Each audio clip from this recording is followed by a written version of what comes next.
अस्सलाम वालेकुम नाज़रीन, मैं हूँ यासिर जराल और आप देख रहे हैं फोक पाकिस्तान। अंधेर नगरी और चौपट राज, पीपीएससी के बाद एनटीएस के पेपर लीक होने का मुकदमा भी सामने आ चुका है।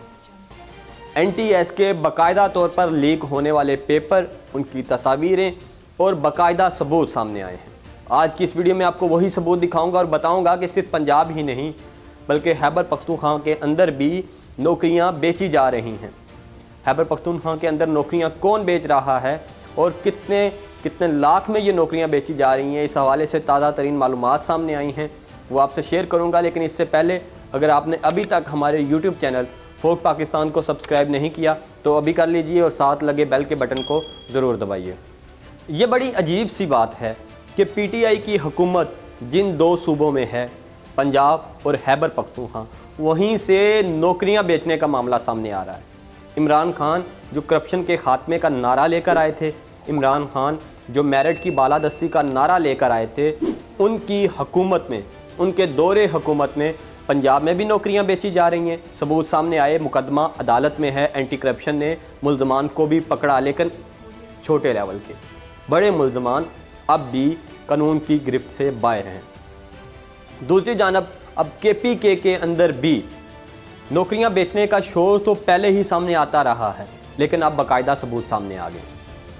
जहां पंजाब में पीपीएससी ने अंधेर नगरी मचाई हुई है, वहीं केपीके के अंदर एनटीएस ने खूब अपने हाथ धो रही है करप्शन की बहती गंगा में और एनटीएस नौकरियां बेच रही है। हाल ही में केपीके के अंदर कॉलेज टीचर के एग्ज़ाम्स हुए। एनटीएस के तवसत से यह हुकूमत ने एग्ज़ाम्स लिए, वन पेपर था जिसमें पास करने वालों को कॉलेज टीचिंग की जॉब मिलनी थी, लेकिन ये नौकरियां मेरिट पर नहीं बल्कि इनकी भी लूट से लगा दी गई है। और पहले आए पहले पाएँ की बुनियाद पर और जो ज़्यादा बोली लगाएगा उसको नौकरी मिलेगी।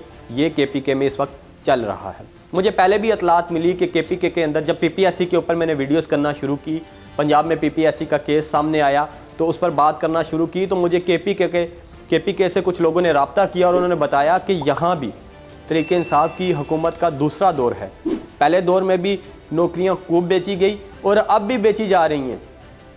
उस हवाले से उन्होंने कहा कि मेरे साथ ऐसा हुआ, किसी ने कहा मेरे साथ ऐसा हुआ, लेकिन उन तमाम बातों के कोई जामिया सबूत नहीं थे मेरे पास कि जो मैं आपके सामने पेश करता और इस मुद्दे पर बात करता। लेकिन अब सबूत आ चुके हैं, आपको वो सबूत दिखाऊंगा।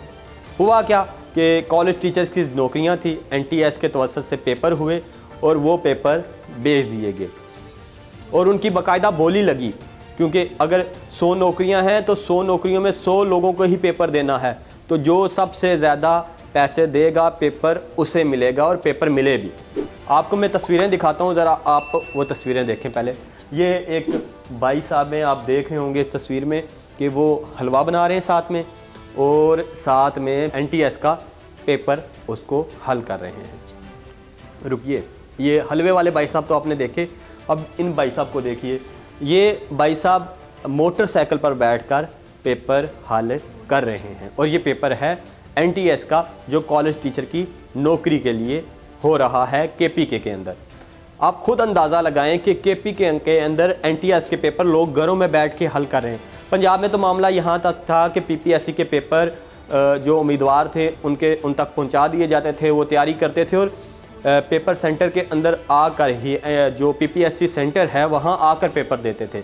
लेकिन केपीके, क्योंकि वहाँ पे हुकूमत को ज़्यादा अरसा हो चुका है पीटीआई की, तो अब ज़रा मामला आसान हो गया, तो लोग उनको ज़रूरत नहीं है कि वो सेंटर में आकर पेपर दें, वो अपने घर में भी पेपर देकर पास करके सरकारी नौकरी हासिल कर सकते हैं। ये सहूलत दे दी है पीटीआई की हुकूमत ने केपीके के उन लोगों को जिनके पास पैसे हैं, ताकि मेरिट का कत्ले आम किया जा सके, जो कि हो रहा है।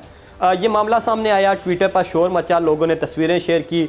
ये भाई साहब हलवा बनाते हुए जो पेपर दे रहे हैं उनकी तस्वीर सामने आई, भाई साहब मोटरसाइकिल पे बैठकर पेपर दे रहे हैं उनकी तस्वीर सामने आई, ऐसा और बहुत सी तस्वीरें सामने आई जिसमें एनटीएस का कॉलेज टीचर का पेपर इस तरह से दिया जा रहा है।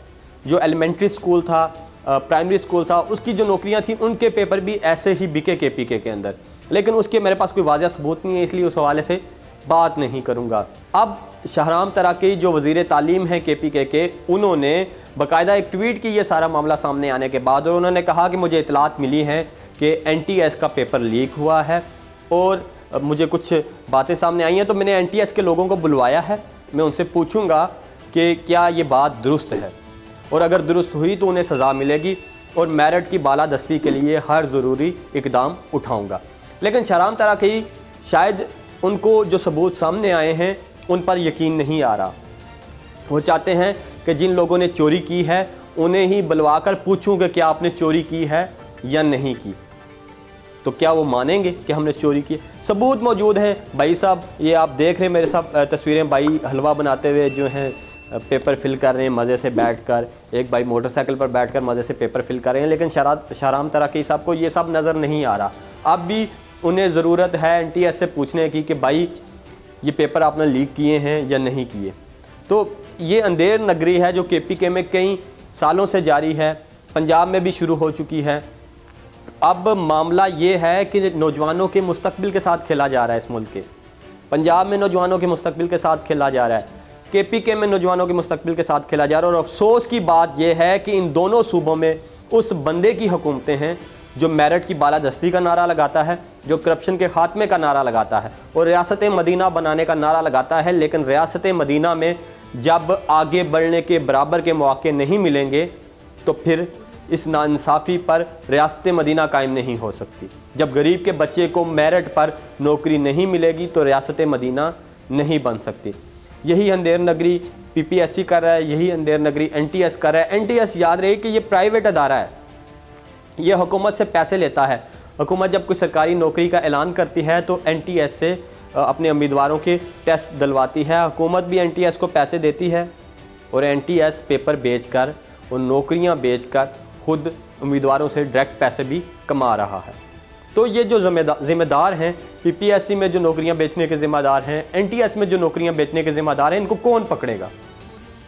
इनको पकड़ना ज़रूरी है ताकि इस मुल्क में बराबरी कायम हो सके, ताकि जो वो दो नहीं एक पाकिस्तान का नारा है ना, उसको अमली तौर पर इम्प्लीमेंट किया जा सके इस मुल्क के अंदर। देखें ये कब होता है। मुझे यासिर जलाल को इजाज़त दीजिए। अल्लाह हाफिज़।